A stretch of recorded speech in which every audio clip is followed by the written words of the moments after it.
I spent the majority of my 20s working as a stocker in a variety of stores, essentially putting products on shelves all day. After a few years, however, I accepted a position at a popular pet store that required me to work in multiple locations.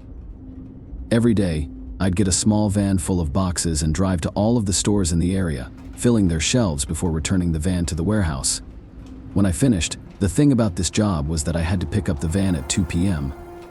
So I wouldn't get out until 12, but most nights it would take much longer, and I'd have to work 1 to 2 hours overtime. This wasn't a big deal for me because, with the overtime, I was making good money, but the shift made it difficult to live a normal life. Anyway, I had been doing it for a few months, and it was just like any other shift. It was 11 p.m., and I was heading to the last store, which meant I wouldn't be back at the warehouse until 1 a.m. Obviously, the pet stores closed at 9, so I was always the only one there.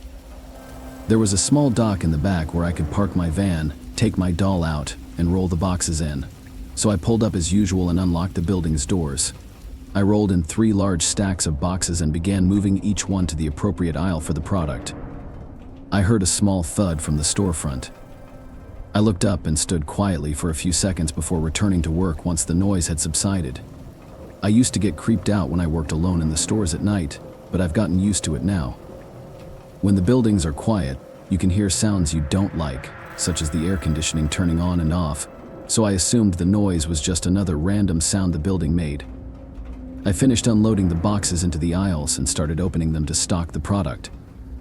I was about halfway through and nearly 45 minutes in when I heard the distinct sound of a single cough echoing throughout the building. I froze, staring at the storefront. I could feel my heart racing because I was terrified. Nobody was supposed to be here, and I was confident that if they didn't have bad intentions, they would have said something when I arrived. After nearly a minute, I began to take slow and quiet steps towards the back door. Once I was outside, I shut and locked the door. Feeling much safer now, I got into my van and took out my phone to call 911. As I did so, I heard footsteps rush towards the door from the inside, followed by a slight movement of the door handle. The door was key-locked, so I knew they couldn't open it, but it was still terrifying and caused my adrenaline to spike. Then a loud, harsh banging and possibly kicking came from the other side of the door. The man began yelling and pleading with me to let him out. His voice was filled with anger and rage. I did not respond and rushed to call the cops. While I was on the phone, the man was swearing and cursing, repeatedly hitting the door and aggressively attempting to open it. When the operator announced that the police were on their way, I turned on the van and moved further down, away from the door. I know I should have stayed safe and driven far away, but part of me wanted to make sure. Escape before the police arrive. Thankfully, they arrived quickly. I met them at the door, which was now quiet, and handed over the key. The 3 officers went inside, and a few minutes later they emerged with a man in handcuffs. He was found with a large knife, but nothing else. That, I believe, is the most bizarre aspect of this situation. The fact that the man was hiding in a store with a knife and did not steal anything stands out to me the most. I'd never seen this man before. So, I'm not sure why he'd want to harm me, but it appears that's the only explanation. It's scary to think that I could have been only a few feet away from something horrible, but at least I don't have to wonder what his true intentions were.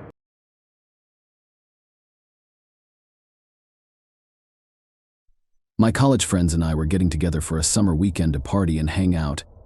I was planning our stay at an Airbnb. It was a cabin far out in the forest near our old campus, which meant we could party loudly and do whatever we wanted. I rented it out for both the weekend and the 2 days prior. I'd like to spend some time there alone and make it a full vacation week for myself. When I arrived, I was astounded by the view. The cabin was situated in the middle of a field of grass with a massive forest in the background. I went inside and walked around. It was incredible. It was huge, and being so far out was liberating. After arranging my belongings in one of the bedrooms, I put on some hiking clothes and went for a walk through the forest. There were a few trails that went around the tree line. They were all faint, and they weren't on regular public trails or forest preserves in those areas. I selected a random one and began walking down. The forest became denser as I walked down, with less grass between the trees, until I discovered the small opening. There were a few small tents or huts set up on this open field of grass. They appeared dirty and weathered. I approached them and looked around the site, discovering a plethora of items. I wasn't sure what this place was. It had to be a campsite of some sort, but it had been abandoned, with everything left behind. I couldn't understand why that would be the case. After a few minutes of exploring, I started walking back to avoid becoming too creeped out. It was on my mind throughout the walk back, but my thoughts were interrupted when I reached the tree line near the cabin. In the field, someone was standing and staring at the cabin. I didn't want to approach them or make myself known, so I stood by a tree and watched as they looked at the Airbnb and walked around it, as if they were concerned about being noticed. After a minute, they left and began walking towards the forest, where I was. I hid behind the trees, and as they approached the tree line, I could hear their footsteps coming within a few feet of me before they passed by and continued down the trail. I was just on. Fortunately, they had not noticed me. I dashed back to the cabin, locking up everything I could. Every window, door, literally anything, and spent the entire day staring out the windows, trying to figure out who that was and why he was creeping around the cabin. When the sun went down, it had been about 4 or 5 hours since I'd seen them, and I was more confident that they were just a hiker or something that happened by. Their behavior was strange, but I couldn't see anything else to indicate that they were attempting to do something harmful. I went to bed between 11 and 12, but I kept drifting in and out of sleep. There was a strange sensation bothering me, causing me to wake up every 30 minutes with unease. In the middle of the night, after waking up 3 or 4 times, I was startled awake by the sudden sound of something shattering across the cabin. I stood up, grabbed the nearest weaponizable object, and ran to the end of the house. I saw a beam of moonlight shine through a shattered window and onto the floor below. It was a heavy rock. I looked around the entire room before going up to the window and looking out.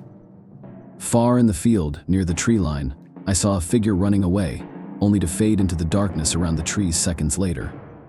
I took my car and drove into town, involving the police. They conducted an investigation and had me speak with the Airbnb owner as well, but nothing came up. I was able to arrange for us to stay somewhere else for the weekend, and we still had a good time. That man's identity is still unknown, as is why he was stalking the cabin and throwing a rock through the window.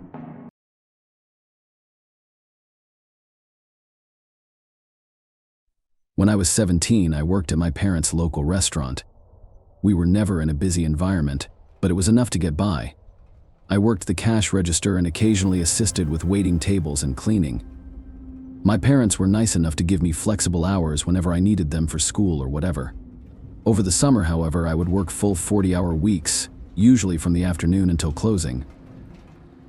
This was my second year working there, and during the last half of the summer, my parents assigned me to do the closing tasks for most nights. I'd be there for about 15 to 30 minutes after restaurant hours to count money and clean up. It wasn't difficult, but it was a small amount of extra responsibility. Anyway, this Friday night, my father and I had a busier night than usual. Except for the assistant cook, we were the only 2 workers there. After closing, my father assisted me for a few minutes before locking the front doors and leaving for the night. I had plans with a friend after work, so I was rushing to finish everything. I finished a few minutes after 11. I walked out the back door, which led to a small employee parking lot, but I was surprised when I saw a guy right next to my car. He was looking through my windows, as if he wanted to see what was inside. He looked over at me briefly before disappearing into the trees behind the parking lot. I didn't have enough time to get a good look at him, but the only thing I noticed was his long, unkempt, and patchy beard. He was a strange-looking guy, and I felt uneasy as I drove away. A few days had passed, and this night it was just me and the assistant cook working the closing shift. It was a weekday, so business was slow, but about 20 minutes before closing, a man walked through the door. He sat at a table and said nothing. This was one of those restaurants where you went up to the register first to order before sitting down. So, this was kind of strange. After a few minutes, I approached his table and asked if he wanted to order anything before we closed. When I saw his long, patchy beard, I recognized him as the guy from the other night. I was so caught up in my thoughts that I missed his response. I tried to tell him to leave, but I stuttered and spoke with no confidence or assertiveness. He looked me in the eyes and asked for a dark roast coffee, ignoring everything I said. I turned around and placed the order. I assumed it was all a misunderstanding, but I'm pretty sure it was just me lying to myself to make myself feel less afraid of him. He sat at the table and stared ahead until his coffee was ready. I walked over to him and reminded him that the place was closing in 10 minutes, so he needed to leave soon. Of course, he did not respond, so I stepped away. I approached the assistant cook, with whom I had never spoken before, and told him about this guy and the uneasy feelings I had toward him. He patted my shoulder and told me to get started on cleaning for him. Then he moved to the front. I watched from over the counter as he politely told the man to leave. The man got up and made a brief eye contact with me from across the restaurant before turning around and walking to the door. I watched him leave, and as he extended his arm to push the door open, a very recognizable object emerged. A gun was tucked into the back of his belt. I thanked the cook and explained everything in greater detail so he could understand my concerns. He called the cops without hesitation, and while they couldn't find the guy, he never returned to the restaurant. I'm grateful to our assistant cook, who I'll keep anonymous for his own privacy. He could have easily left for the night, leaving me to deal with my own problems, but his kindness most likely saved my life that night.